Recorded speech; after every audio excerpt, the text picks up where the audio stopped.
हाय सभी दोस्तों को राधे राधे। मैं राम प्रवेश रीजोनेट क्लासेस में सभी का स्वागत करता हूं। हम लोग पढ़ रहे हैं इसमें बीएससी नर्सिंग के कुछ प्रैक्टिस क्वेश्चंस। आज टोटल 13 क्वेश्चन लेके आए हैं, पर 13 के आप 26 मान के चलोगे क्योंकि हर एक क्वेश्चन को हमने एक्सप्लेन किया है। चलो देखते हैं आज का पहला क्वेश्चन क्या है। Which of the following shows both acidic and basic property? तो आपके पास 4 ऑप्शन दिए हैं, इनमें से पूछा गया है कि इनमें से कौन सा ऐसा है जो एसिडिक और बेसिक दोनों प्रॉपर्टी शो करता है। ठीक है, एसिडिक प्रॉपर्टी भी शो करेगा और बेसिक प्रॉपर्टी भी शो करेगा। तो ऐसे कंपाउंड को हम लोग बोलते हैं एम्फोटेरिक।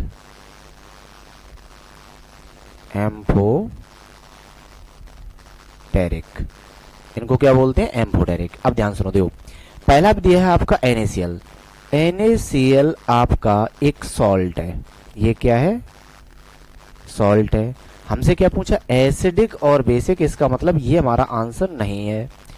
HCl आपका एक एसिड है, स्ट्रॉन्ग एसिड, तो ये एज ए बेस बिहेव नहीं करेगा।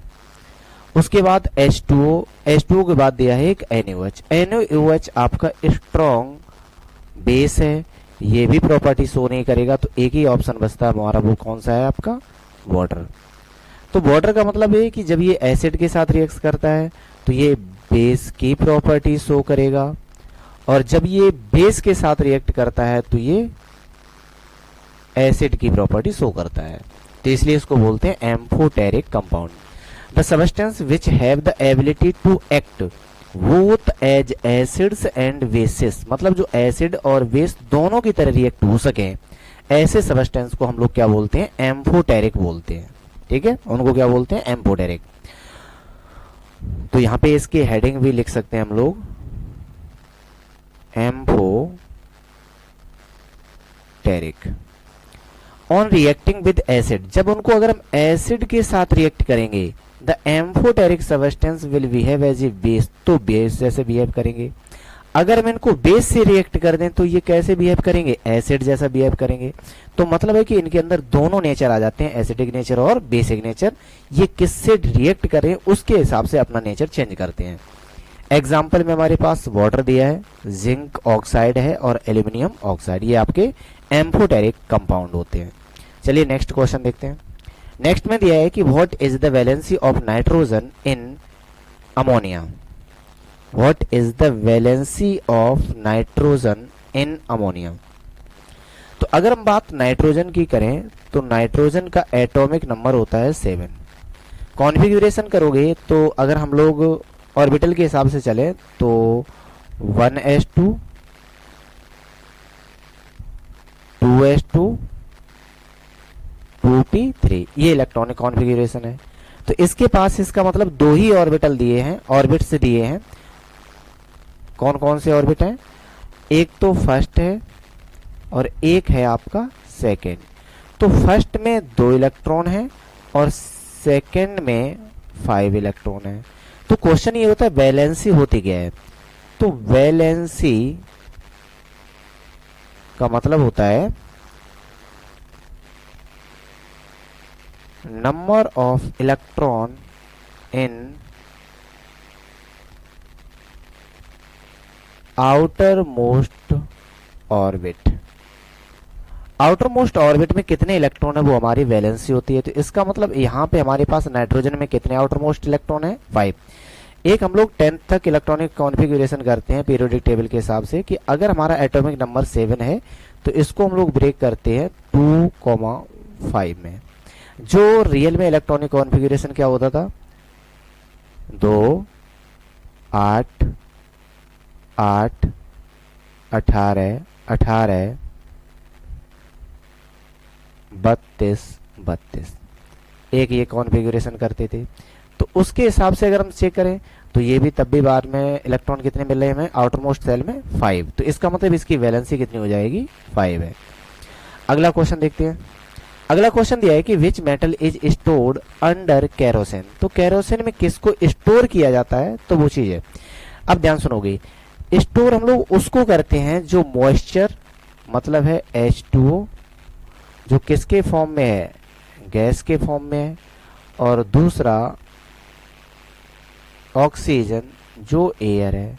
तो मतलब ऐसा मेटल जो नेचर से ही वाटर वेपर और ऑक्सीजन से रिएक्ट करके कोई नया प्रोडक्ट बना दे, हम नहीं करा रहे, मतलब नेचर में, मतलब एनवायरनमेंट से ही मॉइस्चर और एनवायरनमेंट से ही ऑक्सीजन लेके वो दूसरा प्रोडक्ट बना दे, मीन्स रिएक्शन कर ले। तो ऐसे प्रोडक्ट को तो हम बोलते हैं मोस्ट रिएक्टिव मेटल।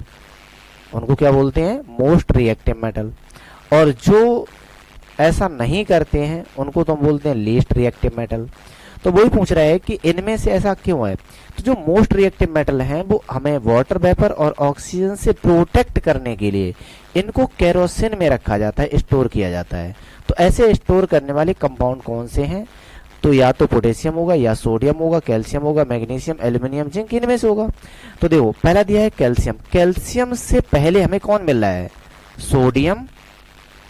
इससे पहले होना चाहिए पोटेशियम, पर नहीं है। तो इसका मतलब ये हुआ कि जो हमारा आंसर है वो आंसर तो आपका सोडियम है। क्या है आपका, सोडियम। ये हाई रिएक्टिव मेटल है, और हाई रिएक्टिव मेटल को हम लोग किस में रखते हैं, केरोसिन में रखते हैं या पैराफिन ऑयल में रखते हैं। अब ये क्यों करते हैं, तो उसको ध्यान सुनो कि अगर हमारे पास सोडियम है Na, ये जैसे ही वाटर के कांटेक्ट में आएगा, अब वो वाटर आपका सॉलिड स्टेट में हो, गैसियस स्टेट में हो, या फिर लिक्विड स्टेट में हो, तो जैसे ही सोडियम कांटेक्ट में आएगा तो कंपाउंड बनाएगा NaOH का होल ट्वाइस सोडियम हाइड्रोक्साइड, और एक गैस रिलीज करेगा, हाइड्रोजन। तो यहाँ से इस रिएक्शन को जब हम बैलेंस करेंगे, तो बैलेंस करने के लिए आप क्या करोगे, OH वाटर मॉलिक्यूल हमें कितने चाहिए, हाइड्रोजन 2, 2 4, तो 2 लगा दो यहाँ पे, और ऑक्सीजन 2 हो गए यहाँ पे, ठीक है। तो अब हम जब बात करते हैं तो यहाँ पे एक रिलीज होती है हीट। तो हीट इतनी लार्ज क्वांटिटी में होती है कि जो गैस है ये दोनों आपस में बर्न होते हैं, जलने लगते हैं, आपस में क्या होते हैं, बर्न होने लगते हैं। इसी बर्न की जो स्पीड है बहुत हाई होती है, इसलिए हम इसको एक्सप्लोजन बोलते हैं। कहते हैं कि सोडियम को जैसे ही वाटर में डालोगे वो एक्सप्लोड हो जाएगा, मतलब फट जाएगा, ब्लास्ट करेगा। रीजन क्या है कि वहां से निकलने वाली हाइड्रोजन गैस और लार्ज अमाउंट में हीट, या आपस में हीट जनरेट इतनी ज्यादा होती है कि वो आग में बदल जाती है, और वो इतनी स्पीड से होती है कि जिसको हम लोग क्या बोलते हैं, एक्सप्लोजन मींस ब्लास्ट बोलते हैं। कैल्शियम हमारा लीस्ट रिएक्टिव मेटल है, मतलब लीस्ट नहीं बोलेंगे, लेस रिएक्टिव मेटल है। जिंक आपका लेस्ट रिएक्टिव मेटल है। एल्यूमिनियम आपका लेस्ट रिएक्टिव मेटल है। तो हमारे पास सोडियम हाई रिएक्टिव है, जिसको प्रोटेक्ट करने के लिए हम लोग इसको किस में डाल देते हैं, केरोसिन ऑयल में डाल देते हैं। चलिए आगे।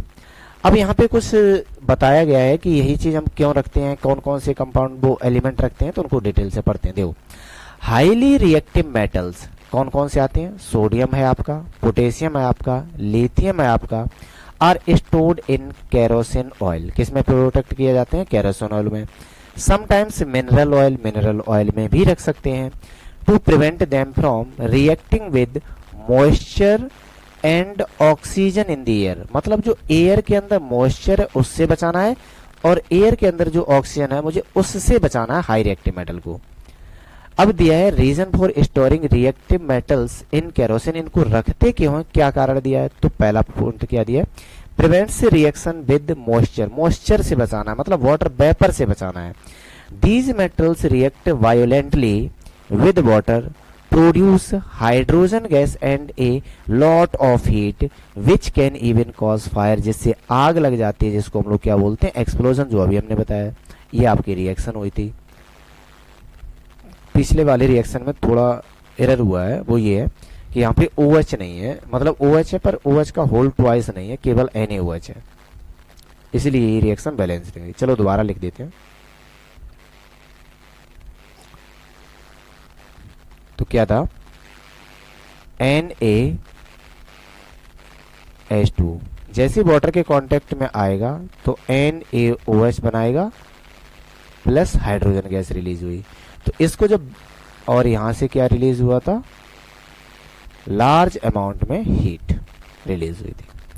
अब इस रिएक्शन को बैलेंस करोगे, 2 सोडियम लगा दो, 2 वाटर मॉलिक्यूल होंगे, 2 आपका सोडियम होगा, ये आपकी रिएक्शन बैलेंस होगी। ये थी, उसके लिए आपको सॉरी जो आप गलत हो गई थी।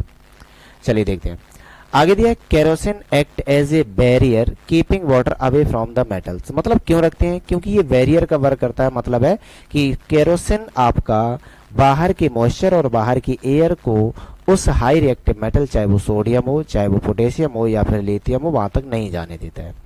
प्रिवेंट्स रिएक्शन विद ऑक्सीजन, इनमें क्या क्या होता है कि अगर मान लो ये और एयर के कांटेक्ट में आया तो क्या होगा, sodium and potassium quickly form oxide और परऑक्साइड, या तो वो ऑक्साइड बनाएगा या peroxide. When exposed to air, जब इनको एयर के कांटेक्ट में रखा जाएगा, making them useless for experiment, लेकिन हमारा एक्सपेरिमेंट के लिए इनका कोई यूज नहीं है। Kerosene prevent direct contact with oxygen, तो मतलब वो ऑक्सीजन से भी हमें बचाता है, मतलब कांटेक्ट नहीं करने देता है। Non reactive nature of kerosene, मतलब केरोसिन आपका एक नॉन रिएक्टिव मेटल है जो किसी से रिएक्शन नहीं करता है। इसकी डेंसिटी कम होती है, जिससे ये मेटल को तो नीचे डाल देता है और इसके ऊपर आ जाता है, जिससे एक लेयर बनी रहती है हमेशा। अल्टरनेटिव मेथड बोले कि इसकी जगह पे क्या क्या यूज कर सकते हैं, पैराफिन वैक्स भी यूज करते हैं, या आर्गन गैस यूज की जाती है। किसमें, हाई रिएक्टिव मेटल जो आपके एक तरीके से रेडियो एक्टिव मेटल में जाते हैं, सीजियम और रुबिडियम, इनको हम लोग आर्गन गैस में प्रोटेक्ट करते हैं। ठीक है, चलिए अगला क्वेश्चन देखते हैं। अगला क्वेश्चन दिया है कि which of the following is green house gas, इनमें से ग्रीन हाउस गैस है कौन सी। तो अब एक बात ध्यान सुनना, देखो जैसे ये हमारा अर्थ है, ठीक है, तो अर्थ के चारों तरफ कुछ गैसों ने एक लेयर बना रखी है, जिससे सन से आने वाली अल्ट्रावायलेट रेडिएशन के लिए बात करें, मतलब सनलाइट की बात करना भी, तो लाइट आती है अर्थ के द्वारा एब्जॉर्ब की जाती है और रात में ये अगेन ट्रांसमिट की जाती है। तो एक लेयर बनी हुई है गैसों की अर्थ के एटमॉस्फेयर में, जो इस रिफ्लेक्टेड रे को वापस जाने से रोकती है और ये अगेन इसी एनवायरनमेंट में भेज देती है, जिससे ये अर्थ का टेम्परेचर इंक्रीज हो रहा है। तो क्वेश्चन है कि ये कौन कौन सी गैसें हैं जो इसके लिए मतलब एक एनवायरनमेंट बना के, मतलब एक लेयर बना के रखी है, जिससे ये green house gas effect show होता है। तो पहली चीज ध्यान करोगे, सबसे ज्यादा इफेक्टिव है CO2, उसके बाद मीथेन, उसके बाद आता है N2O नाइट्रस ऑक्साइड। तो चलिए एक एक करके देखते हैं। ऑक्सीजन नहीं है, तो बात ऑक्सीजन है तो ऑक्सीजन का एटॉमिक नंबर 8 है, एटॉमिक नंबर 8 है तो इसका इलेक्ट्रॉनिक कॉन्फ़िगरेशन होना चाहिए 1s2 2s2 2p4।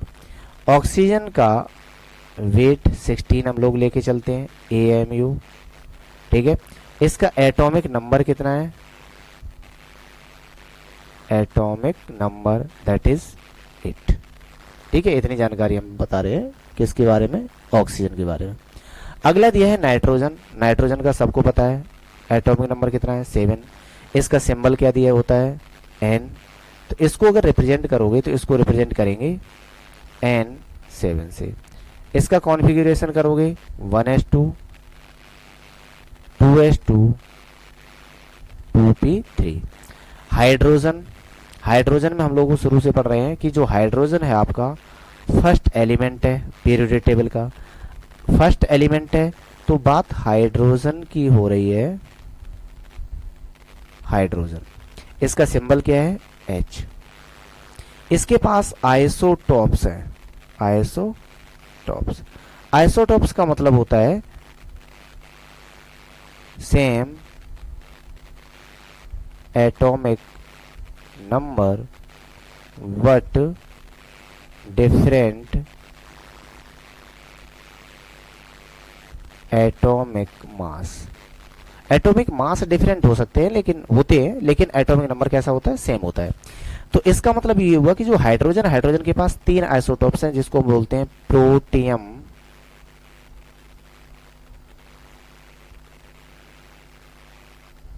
ड्यूटेरियम,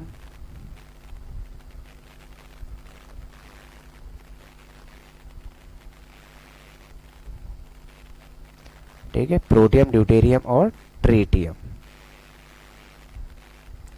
ये इसके आइसोटॉप्स हैं।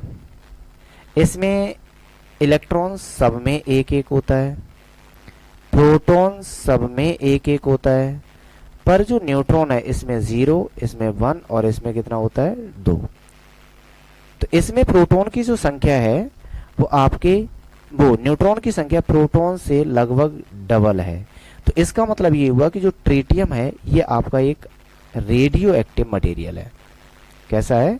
रेडियो एक्टिव मटेरियल है।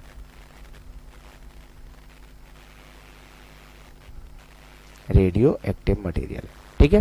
तो इसका मतलब हमारा आंसर कौन सा है? मीथेन है। अब मीथेन के बारे में पढ़ रहे हैं। तो जो मीथेन है वो मीथेन का फॉर्मूला जो होता है वो होता है CH4। मीथेन का फॉर्मूला कितना है? CH4। इसका हाइब्रिडाइजेशन sp3 हाइब्रिडाइज्ड होता है। इसकी ज्योमेट्री और शेप दोनों एक हैं, जिसको हम लोग क्या बोलते हैं? टेट्राहेड्रल। इसका जो बॉन्ड एंगल है वो होता है 109.5 डिग्री।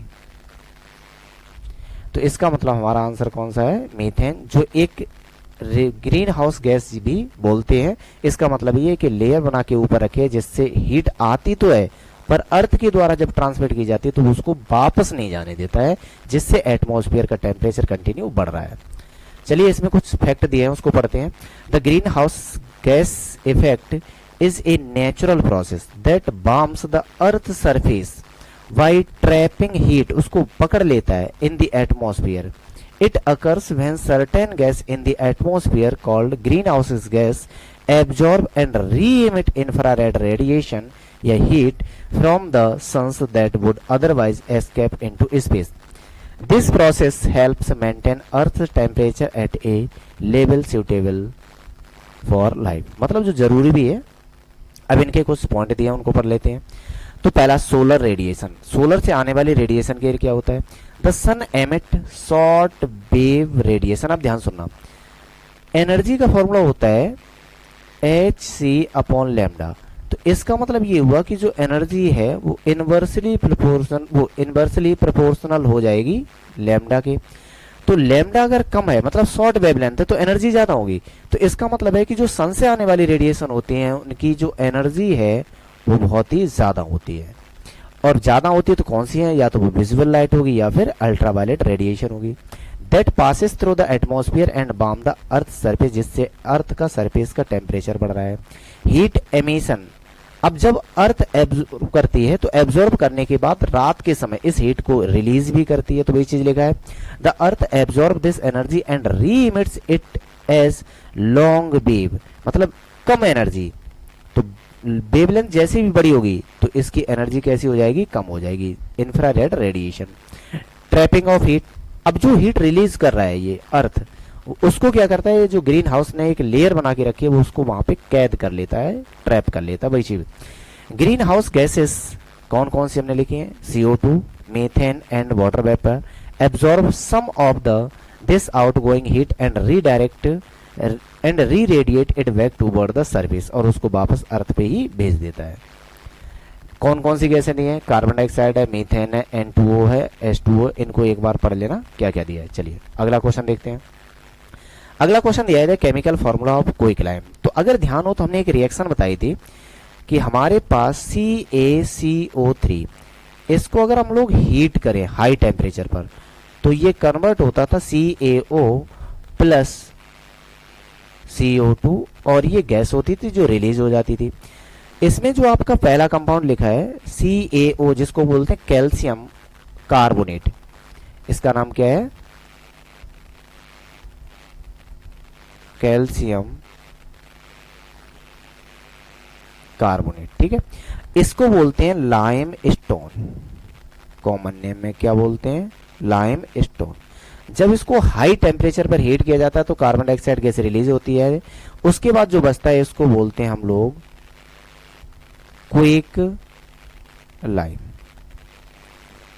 और इसी क्विक लाइम को CaO जब हम वाटर में डिसॉल्व करते हैं, ध्यान सुनना, तो वाटर में डिसॉल्व करने से कंपाउंड बनेगा CaOH का whole twice plus large amount में हीट रिलीज होगी। तो उस केस में जो आपका क्विक लाइम है, क्विक लाइम, और ये बन जाएगा आपका सिलेक्ट लाइम। क्या बन जाएगा? Slaked lime.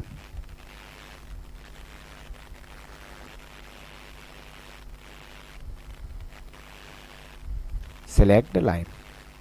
तो क्वेश्चन में हमसे क्या पूछा है? क्विक लाइम क्या है? तो क्विक लाइम का आंसर हमारा कौन सा हो जाएगा? Calcium oxide, calcium carbonate, calcium hydroxide and calcium chloride. चलिए अगला क्वेश्चन देखते हैं।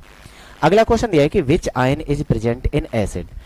तो एक साइंटिस्ट हुए जिनका नाम था अर्हेनियस। इन्होंने बोला था कि अगर हम किसी भी एसिड को जैसे ही वाटर में डिसॉल्व करोगे तो ये एसिड क्या करेगा? हाइड्रोजन आयन रिलीज करेगा। ये अर्हेनियस ने बोला था। किसके लिए बोला था? एसिड के लिए। उन्होंने बोला कि अगर आपके पास बेस है, क्या दिया है? बेस। तो जो बेस दिया है उसको जैसे ही आप वाटर में डिसॉल्व करोगे तो एसिड ने हाइड्रोजन आयन दिए थे, तो ये आपको क्या देगा? OH नेगेटिव आयन देगा। तो ये हमसे क्वेश्चन पूछा है कि विच ion is present in acid. Acid में कौन से आयन प्रेजेंट होते हैं? अगर हम अर्हेनियस के अकॉर्डिंग देखें तो कौन सा होगा आपका? ऑप्शन नंबर बी, जिसका नाम है हाइड्रोजन आयन। तो उनमें कौन सा क्वेश्चन वो कॉन्सेप्ट दिया था अभी हमने बताया था? अर्हेनियस एसिड बेस कॉन्सेप्ट। तो उन्हीं के हिसाब से चल रहे हैं कि अगर हमारे पास एसिड है तो substance that increases the concentration of hydrogen ion when dissolve in water. जब इनको पानी में डिसॉल्व करोगे तो हाइड्रोजन आयन कंसंट्रेशन बढ़ाएंगे। अगर हमारे पास अर्हेनियस बेस है तो जैसे ही वाटर में डिसॉल्व करोगे तो आपके किसके कंसंट्रेशन आयन बढ़ाएंगे? OH आयन नेगेटिव के कंसंट्रेशन आयन बढ़ाएंगे। अब अर्हेनियस थ्योरी के कुछ मेन पॉइंट है, मतलब की पॉइंट है, इंपॉर्टेंट पॉइंट है, उनको पढ़ लेते हैं। Water is essential, acid and base must dissolve in water to produce. मतलब ये हुआ कि एसिड और बेस को वाटर में डिसॉल्व होना पड़ेगा, तभी ये आपके हाइड्रोजन आयन और OH आयन रिलीज करेंगे। इसकी लिमिटेड भी दी है, इनको एक बार रीड कर लेना। अगला क्वेश्चन देखते हैं। Which one of the following is a physical change. Physical change कौन सा है? तो पहली चीज ध्यान सुनो। तो अगर हम इसमें से कुछ पॉइंट दिए उनको पढ़ लेते हैं। फिजिकल चेंज तो इसमें दिया है नो न्यू सबस्टेंस फॉर्म, कोई नया सबस्टेंस नहीं बनना चाहिए। प्रोसेस रिवर्सिबल होना चाहिए। चेंज इन फिजिकल प्रॉपर्टीज हो सकता है, जिसमें हमारा स्टेट चेंज हो सकता है, शेप चेंज हो सकता है, साइज चेंज हो सकता है, डेंसिटी चेंज हो सकती है, सॉलिबिलिटी चेंज हो सकती है, कलर चेंज हो सकता है। नो चेंज इन मास, मास में चेंज नहीं होगा, मतलब जितना रिएक्टेंट है उतना ही प्रोडक्ट होगा। टेम्परेरी चेंज, टेम्परेरी का मतलब कुछ समय के लिए चेंज होगा, उसके बाद ये वापस आ जाता है। एनर्जी चेंज में अकर, एनर्जी भी चेंज होती रहती है उसके बाद। तो अब जो क्वेश्चन था उसको पढ़ लेते हैं। क्वेश्चन में क्या लिखा था कि विच वन इज ए, मतलब which one of the following is a physical change. जिनमें से फिजिकल चेंज कौन सा है? Rusting of iron. अब ध्यान सुनना कि आयरन, ऑक्सीजन और वाटर, जैसे ये तीनों आपस में कांटेक्ट में आते हैं तो कंपाउंड बनाते हैं Fe2O3X जिसको हम लोग बोलते हैं फेरिक ऑक्साइड। तो ये आपका एक नया कंपाउंड बना। तो नया कंपाउंड बना तो इसका मतलब ये हमारा फिजिकल चेंज नहीं, ये कौन सा हो जाएगा? केमिकल चेंज हो जाएगा। हमसे पूछा क्या है? फिजिकल चेंज कौन सा है? तो फिजिकल चेंज के लिए आगे बढ़ रहे। तो ये तो हो गया आपका chemical change. Burning of would, मतलब एक बार अगर तुमने लकड़ी को जला दिया तो वो राख में कन्वर्ट हो जाएगा, वापस नहीं आने वाला। तो ये भी आपकी केमिकल चेंज हुई। मेल्टिंग ऑफ आइस, अब ध्यान सुनना, ऑप्शन नंबर सी। तो मेल्टिंग ऑफ आइस में क्या है कि जो हमारे पास H2O था ये अभी सॉलिड की फॉर्म में रखा था, इसको आपने टेम्परेचर दिया, अभी भी रहेगा वाटर मॉलिक्यूल, पर अब ये किस फॉर्म में आ जाएगा? लिक्विड। तो इसकी स्टेट चेंज हुई है, और जिसमें स्टेट चेंज होती है उसको हम लोग फिजिकल चेंज कहते हैं। डाइजेशन ऑफ फूड, खाना खाया, खाना डाइजेस्ट हो गया, ये भी केमिकल चेंज है। अगला क्वेश्चन देखते हैं, ये भी हमने बता दी थी, एक बार रीड कर लेना। अगला क्वेश्चन दिया है कि which metal is liquid at room temperature. Room temperature पर कौन सा लिक्विड वो मेटल आपका लिक्विड होता है? तो पहली सी ध्यान सुनो, एल्यूमिनियम है नहीं, एल्यूमिनियम आपका है नहीं। घर में बर्तन यूज होते हैं एल्यूमिनियम, तो क्या एल्यूमिनियम आपका लिक्विड है? नहीं है, ये आंसर नहीं है। सोडियम आप देखोगे लैब में जाके कभी मौका मिले तो वो भी सॉलिड होता है। जिंक भी सॉलिड है। तो एक ही बचा है मरकरी, जिसको हम लोग थर्मामीटर में पहले भरते थे, अब तो डिजिटल आ रहे हैं। तो जो आपका मरकरी का थर्मामीटर होता है जिसके एक वाइट कलर की लेयर चलती रहती है टेम्परेचर बढ़ाने पे, वो मरकरी है। तो अब इसके बारे में डिटेल से पढ़ते हैं कौन कौन से मरकरी वो लिक्विड आपके लिक्विड स्टेट में कौन से नहीं है। तो ध्यान सुनना, अभी हम बात कर रहे हैं मेटल्स की। तो मेटल्स में mercury only metal liquid at room temperature, अकेला मेटल है जो रूम टेम्परेचर पर लिक्विड में है, क्योंकि इसका मेल्टिंग पॉइंट कितना दिया -38। यूज्ड इन थर्मामीटर में यूज होता था, बैरोमीटर में यूज होता था, इलेक्ट्रिकल स्विचेज में भी यूज होता था। ये जहरीला है तो इसलिए इसको सही से हैंडल करके यूज करना है। गैलियम, अब गैलियम का टेम्परेचर 29.76 है और यही बोला जाता है कि इसको अगर हम हाथ पे रखते हैं तो मेल्ट हो जाता है। क्यों? क्योंकि जब तक टेम्परेचर 29.76 से कम रहेगा तो ये सॉलिड में रहेगा, लेकिन हमारी बॉडी का टेम्परेचर कितना माना जाता है 37 डिग्री सेंटीग्रेड। इसीलिए इसको जैसे हाथ पे रखोगे ये मेल्ट हो जाएगा। तो इसको भी ले लिया। सीजियम एंड फ्रांसियम, ये भी सेम वही कंडीशन है कि very soft metal with low melting point, इनके मेल्टिंग पॉइंट कम होते हैं, सॉफ्ट होते हैं, हाईली रिएक्टिव होते हैं, एक्सप्लोड इन वाटर, वही चीज भी बताई थी। Alloy that are liquid at room temperature कौन कौन से होती है, ये हमारे में नहीं है अभी। चलो ठीक है आगे। अब नॉन मेटल में कौन है? नॉन मेटल में अकेला फिर है, only liquid non metal at room temperature is bromine. तो ऐसी कांच के बर्त एक टेस्ट ट्यूब टाइप होती है जिसके अंदर लिक्विड में रख, वो लिक्विड में तो होता ही है, इसको यहाँ पे होल्ड करके रखा जाता है और ये हाई रिएक्टिव होता है, मतलब ये तुरंत वेपर में कन्वर्ट होना स्टार्ट हो जाएगा। इसका कलर कैसा है? रेडिश ब्राउन है, वोलेटाइल है, मतलब कम टेम्परेचर पे ये गैस में कन्वर्ट होना स्टार्ट हो जाता है। टॉक्सिक है, जहरीला है। आगे दिया है क्लोरीन। क्लोरीन में इनका टेम्परेचर कम होता है, ये गैसेस स्टेट में होती हैं, दोनों को हम लिक्विड में हम नहीं मानेंगे भी। ठीक है चलो आगे। अगला क्वेश्चन दिया है एटॉमिक मास ऑफ ऑक्सीजन कितना है। तो एटॉमिक मास ऑफ ऑक्सीजन दिया है आपको 16।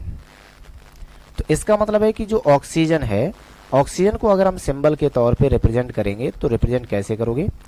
तो ये तो है आपका ऑक्सीजन, इसके atomic number means number of proton को यहाँ रखेंगे और इसके मास नंबर को हमेशा ऊपर रखोगे, मतलब किसी भी एलिमेंट के लिए बात कर रहे हैं।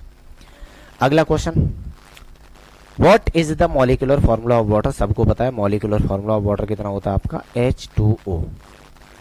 HO कुछ नहीं होता है, H2O2 ये होता है आपका हाइड्रोजन पर ऑक्साइड, हाइड्रोजन पर ऑक्साइड। ठीक है, डॉक्टर की दुकान पे देखो अगर हाइड्रोजन तो यही होता है H2O2। इसका स्ट्रक्चर क्या होता है? ऑक्सीजन ऑक्सीजन हाइड्रोजन हाइड्रोजन, ये इसका स्ट्रक्चर होता है जिसको हम लोग पर ऑक्साइड बोलते हैं। ठीक है, H2 गैस है, ये इसका वाटर का स्ट्रक्चर मतलब मॉलिक्यूलर फार्मूला है नहीं। आगे अब क्वेश्चन में दिया कि वाटर की कुछ फिजिकल प्रॉपर्टी दी है, केमिकल प्रॉपर्टी दी, उनके बारे में पढ़ लेते हैं। तो वाटर का फार्मूला क्या होता है? H2 जिसमें 2 हाइड्रोजन और 1 ऑक्सीजन है। इसकी property molar molecule, polar molecule. इसका मतलब क्या, ध्यान सुनना, जो वाटर है इसका स्ट्रक्चर इस बेस पे होता है आपका, मतलब ये इसका स्ट्रक्चर है, एक लोन पेयर यहाँ पे है, एक लोन पेयर यहाँ पे, मतलब ये 2 लोन पेयर को होल्ड करके रखा है। अब इसमें पढ़ना क्या है? ऑक्सीजन की इलेक्ट्रोनेगेटिविटी ज़्यादा है एज कंपेयर टू हाइड्रोजन, इसकी भी पॉजिटिव इसकी नेगेटिव, तो इसका मतलब ये हुआ कि ये आपका नेगेटिव पार्ट है और ये आपका पॉजिटिव है। जहाँ पे 2 चार्ज सेपरेट हो जाए तो उसको हम लोग बोलते हैं पोलर। तो वही चीज़ कह रहा है कि वाटर आपका पोलर है, तो पोलर होंगे तो पोलर सॉल्वेंट में डिजोल्व होंगे। आगे यूनिवर्सल सॉल्वेंट, क्योंकि इसमें अधिक से अधिक चीज़ें डिजोल्व हो जाती हैं। हाई हीट कैपेसिटी, मतलब इसके अंदर हीट को एब्जॉर्ब करने की क्षमता ज़्यादा होती है, एब्जॉर्ब भी ज़्यादा करेगा तो रिलीज भी ज़्यादा करेगा। एनोमलस एक्सपेंशन, एनोमलस एक्सपेंशन का मतलब है कि अगर हमारे पास ये 4 डिग्री सेंटीग्रेड है, इधर आगे दिया टेम्परेचर, इधर कम दिया है, तो अगर हम लोग टेम्परेचर को कम करेंगे तो ये 4 की तरफ आएगा तो इसकी डेंसिटी बढ़ेगी, फिर अगेन कम हो जाती है। मतलब ये पहले एक्सपेंशन था, नॉर्मल आया, फिर अगेन एक्सपेंशन, मतलब 0 की तरफ जाएगा तो एक्सपेंशन होगा, यही चीज़ है। हाई सरफेस टेंशन ज़्यादा होती है, क्यों? हाइड्रोजन बॉन्डिंग, मतलब वो आपस में दोनों लिंक करके बैठते हैं एक मॉलिक्यूल दूसरे मॉलिक्यूल से, इसी को हम लोग बोलते हैं हाई सरफेस टेंशन। अब इसमें इसका फायदा क्या है, जो पेड़ पौधों में एक लेयर मतलब एक पाइप नुमा होता है जिसको हम लोग बोलते हैं जाइलम, जिससे वाटर आपका रूट के द्वारा एब्जॉर्ब करके कहाँ पहुंचा जाता है, लीव्स में। तो उसमें भी जो वाटर ऊपर चढ़ता है मतलब एस्केंड होता है, वो भी कौन सी प्रोसेस होती है, हाई सरफेस टेंशन से ही होता है। ठीक है, चलो आगे। इसका pH कितना होता है, 7 होता है। 7 को हम लोग न्यूट्रल बोलते हैं, मतलब ना ही ये एसिडिक और ना ही ये आपका बेसिक है। अगला, इसमें और कुछ फैक्ट दिए हैं।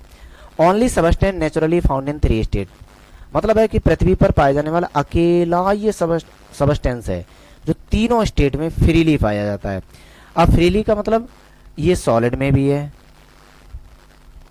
सॉलिड की बात करें ग्लेशियर में, उसके बाद लिक्विड सबको पता घर में टेप वाटर आता है, उसके बाद ये गैस में भी है, मतलब वाटर वेपर भी बन जाता है। Hot water freeze faster than cold, मतलब ठंडे पानी को जमाओ और गर्म पानी को जमाओ तो गर्म पानी पहले जमेगा, ये इसका फैक्ट है। Water can dissolve almost anything given enough time, मतलब है कि ये ज्यादा से ज्यादा चीजों को डिजोल्व करता है, इसलिए इसको यूनिवर्सल सॉल्वेंट बोला गया। आदमी के दिमाग में पानी मतलब उसका जितना वेट होता है उसमें 75% क्या भरा होता है, पानी भरा होता है। चलिए अगला क्वेश्चन देखते हैं। अगले क्वेश्चन में दिया है कि विच acid is used in car batteries, तो कार बैटरीज में यूज किया जाता है सल्फ्यूरिक एसिड।